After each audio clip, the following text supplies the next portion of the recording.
लोकसभा आणि विधानसभा निवडणुकीतील मतचोरीच्या आरोपांसह बिहारमधील मतदार यादीतील गंभीर चुकांवर विरोधी पक्षनेते राहुल गांधी यांच्या नेतृत्वाखाली इंडिया आघाडीने दिल्लीतील संसद भवनातून मोर्चा काढला।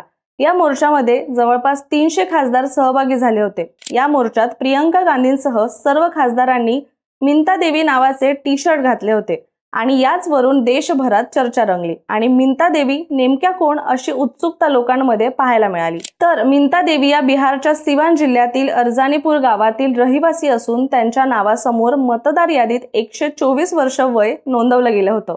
ही चूक ऑनलाईन फॉर्म भरताना डेटा एंट्रीमध्ये झाल्याचं स्थानिक बूथ लेवल अधिकारी उपेंद्र शहा यांनी मान्य केले। मात्र ही चूक लवकरच दुरुस्त होईल असंही त्यांनी सांगितलं। पण हा मुद्दा विरोधकांनी चांगलाच उचलून धरला आणि हा केवळ एक प्रकार नसून संपूर्ण मतदार यादी प्रक्रियेतील अचूकता तसेच निवडणुकीच्या पारदर्शकतेवर गंभीर प्रश्न उपस्थित करणारा मुद्दा आहे असं म्हटलं गेलं। दरम्यान निवडणूक आयोगाने अशा तांत्रिक चुका सामान्य असल्याचं सांगितलं। मात्र या घटनेनंतर मतदार यादीच्या विश्वासार्हतेवर पुन्हा एकदा वादाची ठिणगी पडलेली दिसते।